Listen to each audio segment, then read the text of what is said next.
আর এই যে 200 বছরের পুরনো বাড়ি, এই যে সেই দরজা, এই সব কিছু হচ্ছে 200 বছর পুরনো। আসসালামু আলাইকুম গাইস, আশা করি সকলে ভালো আছেন। আলহামদুলিল্লাহ আমিও ভালো আছি। আজকে চলে এসলাম প্রায় 200 বছরের পুরনো পাহাড়ে, যে পাহাড়ে কিনা সৌদিরা ইসলাম নিয়ে কথাবার্তা বলতো বা গবেষণা করতো, ইসলাম ব্যাপারে কি কথাবার্তা বলতো, আজকে আপনাদের তাই দেখাবো।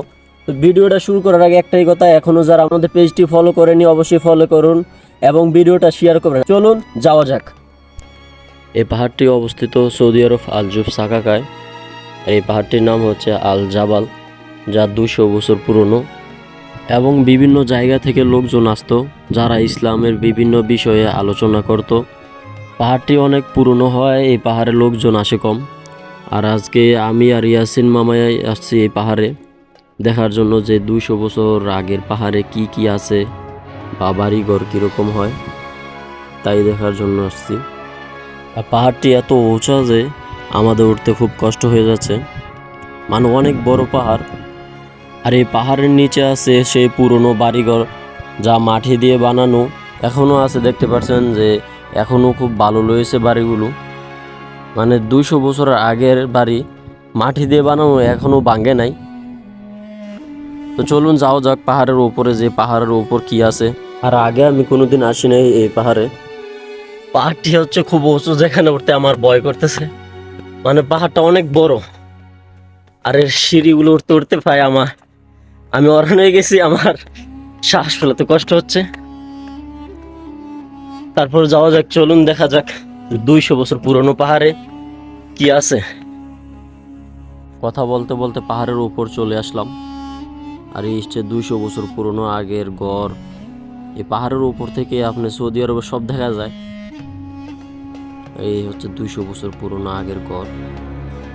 মানে আমার একটা বিষয় অবাক লাগছে, 200 বছরের পুরনো আগের গর্ত এখনো সেই আগের মতোই আছে, মানে এখনো সেই আগের মতোই আছে 200 বছর আগের গর্ত। তো চলুন যাওয়া যাক ঘরের ভিতরে। 200 বছরের আগে, 200 বছর আগের ঘর কেমন ছিল। বাইরে ভাই এই ঘরের ভিতর খুব অন্ধকার, যার কারণে বেশিক্ষণ থাকবো না, ঘর থেকে বাইরে হতে হবে। আমি ঘর থেকে বাইরে হয়ে যাই, কারণ খুব অন্ধকার ঘরের ভিতর। যাওয়া যাক ওই ঘরগুলোতে, যে ওই ঘরগুলোর ভিতরে কি আছে, কিছু আছে কিনা দেখা যাক। আর এই হচ্ছে পাহাড়ের জানালা, যা দিয়ে পুরো সৌদি আরব দেখা যায়। অনেক উঁচু পাহাড়, সৌদির অনেক জায়গায় দেখা যায় এখান থেকে।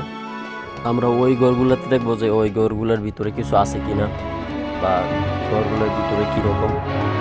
এই পাহাড়ের মাঝখানে এই ঘরটা আছে, আর এই ঘরটা হচ্ছে সবচেয়ে বড়। এই ঘরের জানালা অনেকগুলো, আমরা এই ঘরটাও দেখবো যে এই ঘরের ভিতরে কি আছে। গাইস, এখানে সব কিছুই 200 বছরের পুরনো, মানে 200 বছর আগে এই পাহাড়ের উপরে যা হয়েছিল, মানে যারা এসে ইসলাম নিয়ে কথাবার্তা বলতো তারা এই পাহাড়ের উপরে থাকতো। এই যে দেখতে পারতেছেন, এটাও 200 বছর পুরনো। এখানে আগে 200 বছর আগে মুসল্লিরা এসে থাকতো। মানে এক কথায় পাহাড়টা এত উঁচু, আমার এখানে ভয় করতেছে। এখন মাগরিবের টাইম হয়ে গেছে, আমি বেশি সময় এখানে থাকবো না, আমি চলে যাব। কারণ এখানে শুধু আমি আর মামাই আসছে, আর কেউ আসে নাই, সবাই এখন চলে গেছে। আর এই যে 200 বছরের পুরনো বাড়ি, এই হচ্ছে সেই দরজা। চলুন দেখা যাক একটু ভিতরে কি আছে। আর এই ঘরের ভিতর তেমন কিছুই নেই যা দেখার মতো, বাস একটা দরজা আছে, দরজার উপর কিছু আরবি লেখা আছে, এটুকুই। আর যা ছিল সব কিছু জাদুঘরে নিয়ে গেছে, ওই জায়গায় রাখছে। আর আমরা এখন এখান থেকে চলে যাব, কারণ মাগরিবের আজান হয়ে গেছে, এখানে বেশিক্ষণ থাকবো না।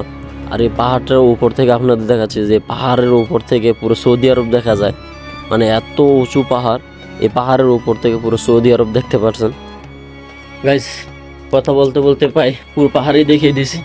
আর না, চলুন পাহাড় থেকে যাওয়া যাক। আর তার চেয়ে বড় কথা হচ্ছে এখন মাগরিবের টাইম হয়ে গেছে, তাই এখান থেকে চলে যেতে হবে। ভিডিওটি যদি ভালো লাগে অবশ্যই শেয়ার করুন, লাইক কমেন্ট করতে ভুলবেন না।